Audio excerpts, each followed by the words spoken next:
시청자 여러분 안녕하십니까. 6.1 지방선거가 다가오면서 예비 후보자들의 발걸음이 빨라지고 있습니다. 예비 후보자들은 지역 발전을 위한 비전과 정책들을 발표하고 유권자들을 접촉하면서 지지를 호소하고 있습니다. KCN 건강방송은 지방선거를 맞아서 특별기획으로 후보자들의 비전과 정책들을 살펴볼 수 있는 대담 프로그램을 마련했습니다. 이번에는 문택규 더불어민주당 군산시장 예비 후보를 만나서 비전과 정책들을 들어보겠습니다. 문 후보님 안녕하십니까? 예, 안녕하세요. 시장이 이제 두 번째 도전하는 셈이죠? 예, 그렇습니다. 네.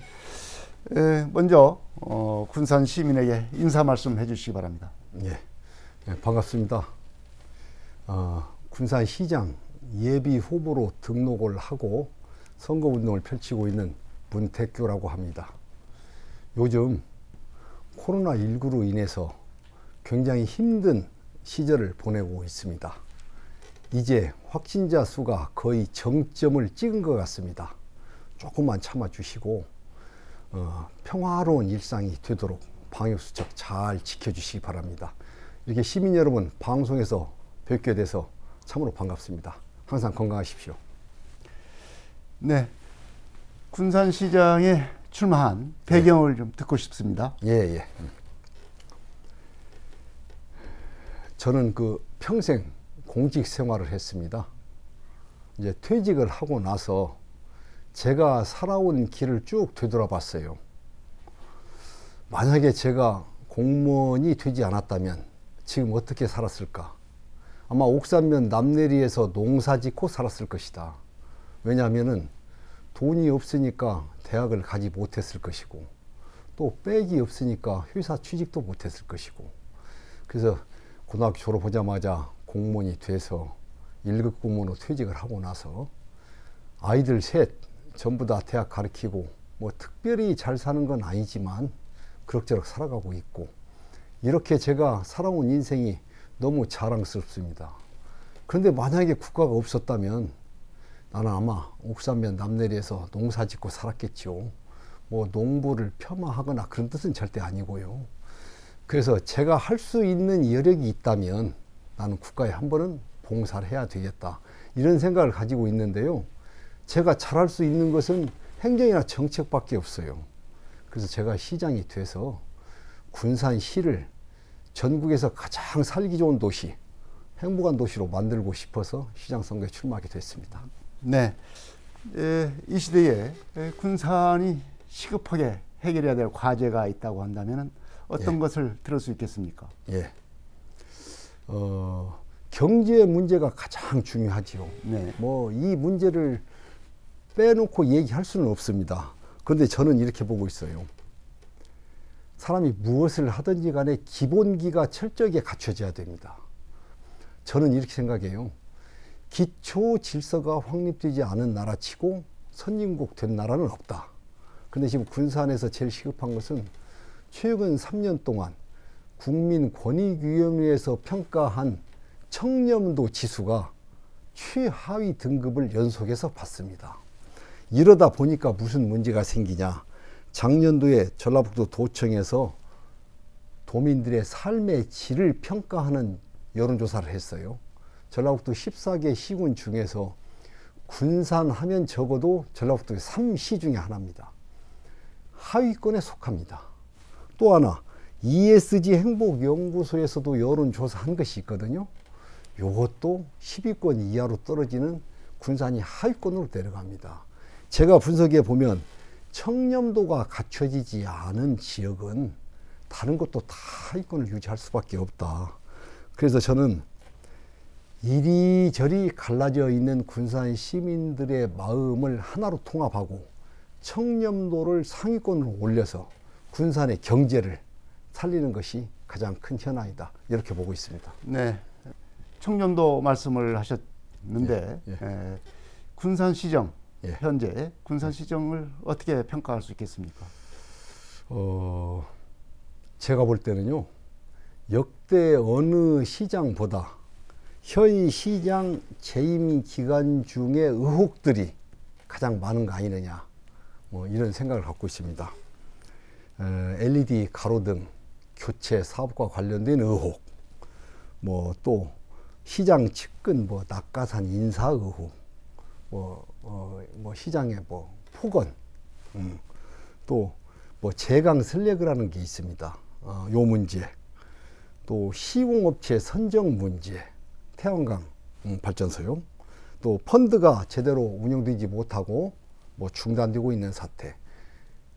새만금에 있는 육상 태양광이 아직 준공 검사가 마치지 못하고 이런 상태. 이런 것들이 전부 의혹으로 남아 있습니다. 그래서 이런 것들도 하루속히 철저하게 그 정리가 돼서 군산 시정이 좀 바르게 되었으면 좋겠습니다. 네, 이제 이건 의혹들이 제기되고 있다 이렇게 예. 말씀을 하셨는데 예. 이게 지금 사실로 밝혀지거나 예. 이런 것들은 좀 없지 않습니까? 아직까지는? 아니, 논란이 되고 있고 네. 수사 중인 건도 있고 처벌받은 건도 있고 다 이렇게 나타나고 있습니다. 네, 처벌받은 것도 있고 예. 수사 중인 것도 있고 예. 이런 의혹들이 많다 예. 이렇게 평가를 했습니다. 이런 문택규 후보께서 예. 시정을 하는데 예. 자신만이 가지고 있는 강점이 뭐다 이렇게 얘기를 할 수 있는 것들이 어떤 것이 있겠습니까? 저는 40년 동안 사심없이 공직생활을 한 사람입니다. 제가 중앙선거관리위원회 정당국장, 조사국장 하던 때인데요. 정당국장은 정책선거를 담당하는 부서입니다. 그 조사국장은 선거법, 정당법, 정치장법 위반 행위를 전국 것을 다 총괄하는 자리거든요. 정당국장 할 때는 지역적으로 호남 지역은 민주당 공천을 받으면은 거의 당선이 되고, 영남 지역은 지금으로 말하자면 국민의힘 공천을 받으면 거의 당선이 됩니다. 그래서 제가 무슨 생각을 했느냐. 정당에서 공천만 되면 다 당선이 되는 선거를 왜 많은 국고를 들여가면서 선거를 해야 되느냐. 이게 과연 우리나라의 바람직한 선거 문화이느냐 고민을 하다가 이 틀을 좀 깰 필요가 있지 않느냐 해서 제가 정당국장 하던 때 매니페스토 정책 선거를 선거판에 처음으로 도입을 합니다. 네. 정당이나 이게 보고 투표지 말고 정말로 그 사람의 됨됨이, 그 사람의 능력, 역량, 정책 이런 것을 보고 투표해서 후보자를 선출하자. 그러면은 지역 격차도 해소되고 국가나 지역 발전에 도움이 될 것이다 하는 것이 매니페스토 정책 선거거든요. 그때 처음으로 우리나라 선거판에 도입을 했는데 아쉬움이 있다면 아직도 지금 정착되지 못하고 있습니다. 또 조사국장 때는 여야가 치열하게 경쟁이 됩니다. 조금만 실수를 해도 큰일이 나요. 근데 선거 때 되면은 전국에서 동시다발적인 사건, 사고가 엄청나게 일어납니다. 저는 이 많은 사건, 사고를 단 한 건도 실수하지 않고 신속하고 공정하고 정확하게 처리했던 경험들이 있습니다. 이런 경험들이 위기관리 능력을 대처할 수 있는 자산으로 축적되기도 했고, 또 중앙에 근무할 때 각 부처를 다니면서 예산을 협조받고, 또 국회에 가서 제도를 또 바꿔보고, 정당의 협조를 구하고, 또 청와대도 다녀보고, 이런 업무 관계자들과 협상을 통해서 이런 또 훌륭한 그런 자원도 확보했던 그런 경험들이 있습니다. 이런 과정을 거치면서 저는 검증된 행정 전문가다. 그래서 제가 다른 분들하고 조금 차별성이 있지 않느냐 이런 생각을 갖고 있습니다. 네. 그렇다고 한다면 예. 지역을 바꿀 수 있는 예. 핵심 공약, 예. 주요 공약 예. 몇 가지를 말씀해 주십시오. 예. 공약은 여러 가지가 있는데요. 한 두 가지만 좀 말씀을 드리고 싶어요. 제목이 조금 어려울 수 있어요. 해양 바이오 크러스트 센터를 설치하고 싶습니다. 이게 뭐냐면은 바다가 없는 지역은 할 수가 없어요. 익산이나 전주는 못합니다. 바다가 없잖아요. 당장 먹거리가 아닌데 뭐냐? 미래 먹거리 산업이에요. 지금 해야 됩니다. 예를 들자면은 한꺼번에 그냥 크게 규모를 만들어서 고용도 바로 창출하고 연구소도 바로 만들고 그럴 수는 없지만 그렇듯 센터를 설치해서 차근차근 준비를 해야 돼요. 예를 들자면은 깊은 심해에 물을 갖다가 건강에 아주 좋은 물을 생산해서 먹는다라든가 뭐 고기나 물고기 이런 데서 나오는 비닐 같은 걸로 뭐 옷을 만들어 입는다든가 뭐 구두를 심는다든가 바닷물을 이용해서 뭐 헬스 케어를 한다든가 이런 종류가 어마어마하게 다양합니다. 군산 항구에서만 할 수 있거든요. 이런 센터를 만들어서 차근차근 준비해서 우리 후손들이 먹고 살 수 있는 미래 먹거리 산업을 창출하겠다는 것이 하나 있고요. 네. 또 여러 가지가 있는데 또 하나 간단한 거. 시내버스 준공영제를 채택을 하려고 합니다. 왜냐하면은 시내버스가 군산시에 도입된 지가 60년이 됐어요. 근데 지금까지 공급자 중심으로 시내버스가 운영이 됐어요. 공급자 중심으로. 공급자가 노선도 자기들이 따고 자기 맘대로 운영을 합니다. 회사가 다르면 협력이 잘 안 돼요. 황금 노선, 돈 버는 노선은 절대 양보를 하지 않습니다. 그렇기 때문에 준공영제로 실시하면은 공급자 중심에서 수요자 중심으로 바꾸게 됩니다. 자, 노선을 다 새로 짤 수가 있죠. 고객이 많은 곳에 쉽게 다닐 수 있는 곳, 아마 익산도 마찬가지일 거예요. 뭐 시청에서 어디를 가는데 차가 바로 가는 코스가 흔치가 않아요. 바로 다닐 수 있도록 하고, 노선이 좋은 곳은 또 환승 시스템도 갖추고, 손님이 많지 않으면은 적당한 간격을 두어서 활용할 수 있도록 하고, 또 간선, 지선이라는 게 있어요. 여기서 이제 익산으로 말하자면 함해르까지 간다 하면 이게 간선이에요. 동네까지 큰 버스가 다닐 수 없잖아요. 거기 있으면 지선이라 해서 이제 작은 버스 동원해서 또 다니면 되고, 이런 시스템을 갖추면은 자동차가 없는 서민들이 불편을 겪지 않고 시내버스를 운영할 수도 있고, 또 하나 승용차를 가지고 다니는 분들도 요금 저렴하게 편히 이동수단을 활용하게 되면은 시내 공기도 좋아지고 일석이조 효과를 거둘 수 있지 않느냐. 그래서 시의 예산이 좀 들어가더라도 이런 정도 해서 운영하면은 시민들의 삶에 도움이 되지 않겠나 싶어서 이 두 가지만 우선 말씀을 드리겠습니다. 지금 어느 지역이나 예. 고령화, 예. 그리고 출산율 저하, 예. 이런 걸로 해서 인구 감소는 피할 수 없는 현실이 되고 있습니다. 예. 그러나 각 자치단체마다, 국가도 마찬가지입니다. 예. 인구 감소 대책을 실시를 해서 예. 인구 감소 현상을 줄이겠다, 아니면 뭐 증가로 반전시키겠다, 이렇게 얘기를 하고 있습니다. 그만큼 인구 감소에 대한 대책이 시급하다라고 하는 것을 증명하고 있는 건데요. 문 후보님이 어떤 인구 감소 대책을 갖고 있습니까? 우리가 아이를 안 낳는 이유는 보육하고 교육이 어렵기 때문에 안 낳는다고 그러잖아요. 근데 보육, 교육 걱정이 어느 정도 덜어져요. 독일은 또 대학까지 무상 교육입니다. 아마 이런 것도 어느 정도 효과가 있었지 않느냐. 그래서 이건 뭐 지방 자치단체가 이런 정책을 수립해서 하기는 쉽지 않고, 국가적인 차원에서 이런 부분도 적극적으로 좀 검토했으면 좋겠고, 저 개인적으로는 군산의 인구 문제는 희망이 있는 도시라고 보고 있어요. 새만금이라고 하는 지역이 있고, 나름대로 뭐 다른 지역과 달리 뭐 고군산 군도도 있고, 세계에서 가장 긴 방주제도 있고, 시내 한 복판도 익산은 없습니다.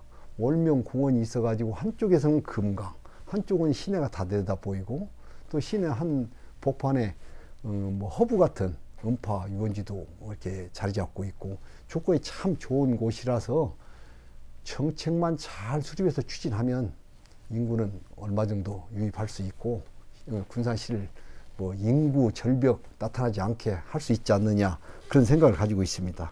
네. 또 한 가지 지역에서 예. 시급한 과제가 바로 일자리 문제입니다. 일자리 자체가 부족할 뿐만 아니라 또 기업하는 분들 얘기를 듣자면은 또 구인난도 심각합니다. 그렇습니다.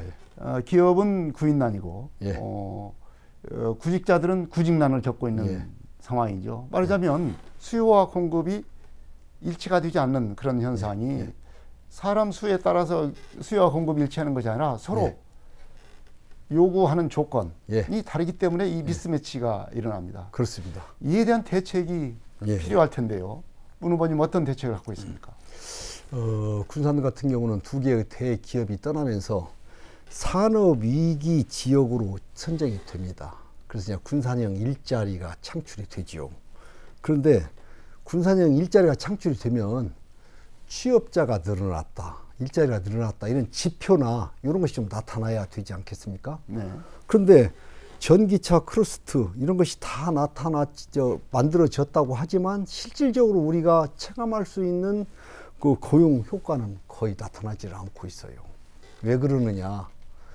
회사에서 원하는 고용 인력은 없습니다. 군산에 갖춘 사람이 없어서 회사에서 쓸 수가 없어요. 그러면 아까 말씀대로 구직을 하고 싶은데 내가 가서 내 능력에 이를 수 있는 자리가 또 없어요. 회사도 구인난이고 들어갈 사람도 구직난이고 이런 현상이 나타나는데, 이런 문제는 천상 뭐 인프라를 구축하고 또 교육 환경도 만들고 해서 차근차근 풀어나가야 되지 않겠느냐. 좀 쉽지 않은 문제인데 어떤 정책을 한 발 앞서서 미리 준비해 가지고 이렇게 할 수 있었으면 좋겠다. 이게 교육의 구조까지도 한꺼번에 손을 대야 하는 문제가 아닌가 싶습니다. 네. 교육 문제까지도 예. 미리미리 준비하는 그런 체제가 필요하다는 그런 말씀입니다. 지금 지방 시대가 아주 급변하고 있습니다.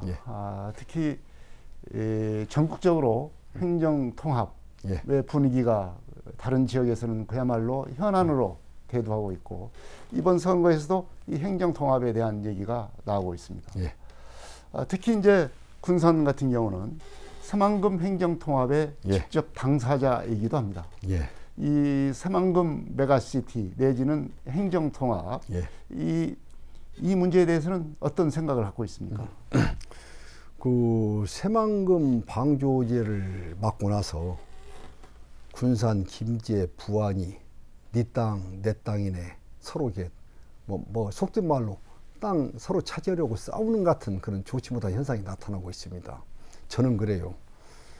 시대가 변하고 있으니까 군산, 김제, 부안 정도가 하나로 통합해서 뭐 명칭은 새만금 시도 좋고 메가시티도 좋고 좀 거창하게 서해안 시도 좋고 그렇게 해서 만화의 통합시가 된다면, 군산, 김제, 부안이 통합하면 지금 제주도보다 약간 면적이 작습니다. 인구는 40만이 조금 더 넘으니까 제주보다 조금 작지요. 그런 새로운 하나의 도시가 탄생이 되거든요. 이렇게 3개의 시군이 통합을 할 수 있으면 가장 효과적으로 좋은 도시가 탄생될 수가 있어요. 그런데 군산시만 한다고 해서 김제, 부안에서 반대면 못 하잖아요. 어느 한 지역에서 반대면 통합이 잘 안 됩니다. 그래서 제가 시장이 되면은 꾸준히 뭐 협상을 하고 해서 좋은 방향을 도출하겠지만, 만약에 이게 안 됐을 때 어떻게 하느냐. 저는 그 다음 차선책으로 새만금 지역을 이렇게 하고 싶어요. 방조제를 막기 전에는 어차피 바다였으니까 뭐 군산 땅도 부안 땅도 김제 땅도 아니었잖아요. 방조제를 막으면서 육추로 나타난 땅이니까 새만금 지역을 특구로 지정해 가지고 도청에서 지경하든 세종에 있는 정부 부처에서 지경을 하든 난 개발이 없도록 그 구역에 군산 따로 부안 지역 따로 김제 지역 따로따로 이렇게 개발하지 말고 특구로 엮어서 개발할 수 있는 조건이라도 좀 만들어야 되지 않겠느냐, 뭐 그런 그 의견을 가지고 있습니다. 네, 그렇게 새만금만에 말하자면 새만금시 뭐 이렇게 얘기가 될 수도 있겠네요. 새만금 특구라고 하는 것이 그렇게 된다고 한다면 군산 시민들의 어떤 반발, 뭐 이런 것은 좀 있을 수가 있겠는데요. 아니, 뭐 반발 없지요. 군산 같은 경우는 다 통합하기를 원하고, 통합이 안 되면 새만금이라도 응집력 있게 개발되기를 원하고 있습니다. 네. 군산 같은 경우는 뭐 통합이 우선 해도 좋고 차선으로 새만금 특구를 만들어도 좋겠다. 이런 말씀입니다. 지금 그 새만금과 금강 해수 유통에 대한 논란이 자꾸 일어나고 있습니다. 앞으로 이게 피할 수 없는 문제가 될 것 같은데요. 여기에 대한 대책이나 견해가 있을 것 같습니다. 예, 말씀해 주십시오. 예. 먼저 금강 해수 유통부터 말씀을 드리면은 금강물을 우리 전라북도에서 농업용수로 사용하고 있습니다. 이게 농업용수를 먼저 확보한 후에 금강 해수 유통 검토를 해야 돼요. 그런데 지금 제일 심각한 것은 그 군산항 내양을 썰물 때 바라보면 토사와 뻘로 가득 차 있습니다. 준설을 하지 않고 있어요. 해양수산부, 도청, 군산시 노력을 해서 준설을 해야 되는데 준설을 해야 군산의 항이 삽니다. 군산의 항이 살아야 군산이 살고 전라북도가 살아요. 근데 이 준설을 하지 않는 상황에서 금강 해수 요통을 했을 때 어떻게 될 것이냐. 또 위에 많이 쌓여있는 뻘이 내려올 텐데 그럼 군산항은 폐항 수순을 밟을 수밖에 없어요.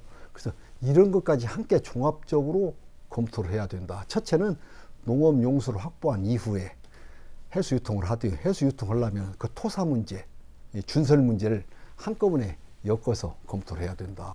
그럼 해수 유통을 해야 할 거 아니에요.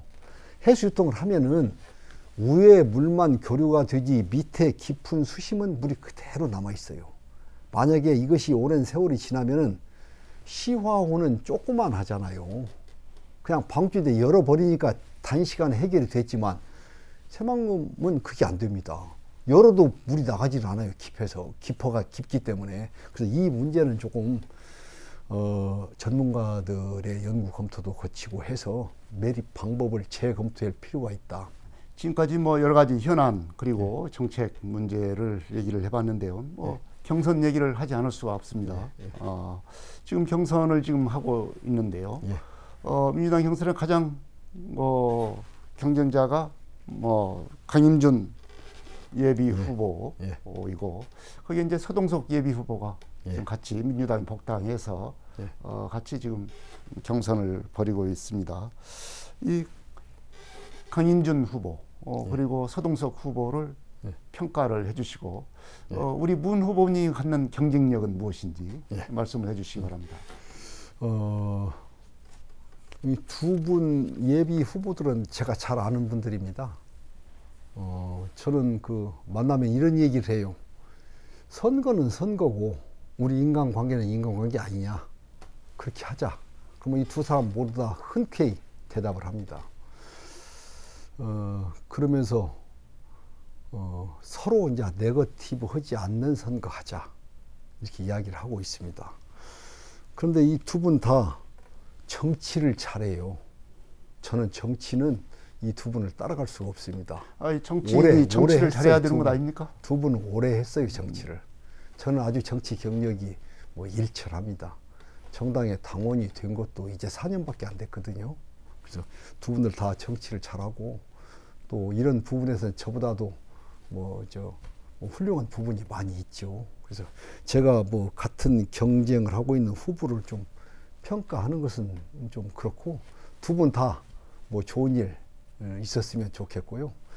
저는 그래요. 이 두 분하고 다른 것이 이 두 분은 정치를 오래 했지만 저는 공직 생활을 오래 했습니다.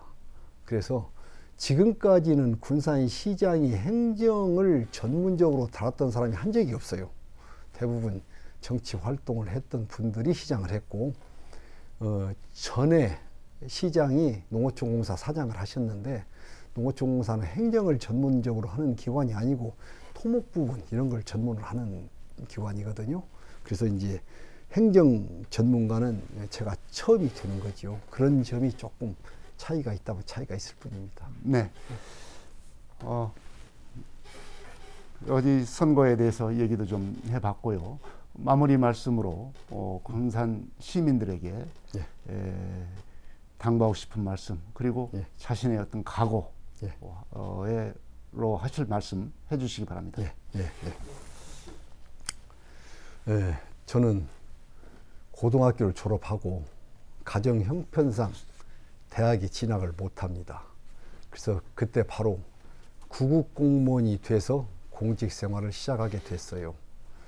특별히 잘난 것은 없지만 성실성, 정직성을 인정받는 업무 추진 능력을 발휘하면서 1급 공무원을 하고 퇴직을 합니다. 퇴직을 하고 나서 한국연구재단의 후원을 받아서 전주대학교 행정학과 학생들을 3년간 가르쳤습니다. 제가 바라는 군사는 청렴하고 또 투명한 사회가 됐으면 좋겠습니다. 빽이 있건 없건, 가진 것이 있건 없건 차별받지 않고 살 수 있는 사회가 되어서 제가 시장이 된다면은 군산의 민생과 경제를 시민 여러분과 함께 반드시 살려내겠습니다. 저 문택규를 꼭 기억해 주십시오. 경청해 주셔서 감사합니다. 네, 더불어민주당 문택규 군산시장 예비 후보의 비전과 정책들을 들어봤습니다. 지역의 변화를 위한 여러 가지 정책들을 준비하고 있는 것 같습니다. 이런 비전과 정책에 대해서 얼마나 현실성이 있는지, 얼마나 구체성이 있는지 다른 후보들의 정책들과 비교, 분석해보고 찬찬히 살펴보는 그런 시간을 가졌으면 좋겠습니다. KCN 금강방송 6.1 지방선거 특별기획 저 출마합니다. 여기서 마치겠습니다. 지금까지 더불어민주당 문택규 군산시장 예비후보였습니다. 문 후보님 고맙습니다. 예, 감사합니다. 시청자 여러분 안녕히 계십시오. 다음 이 시간에 또 뵙겠습니다.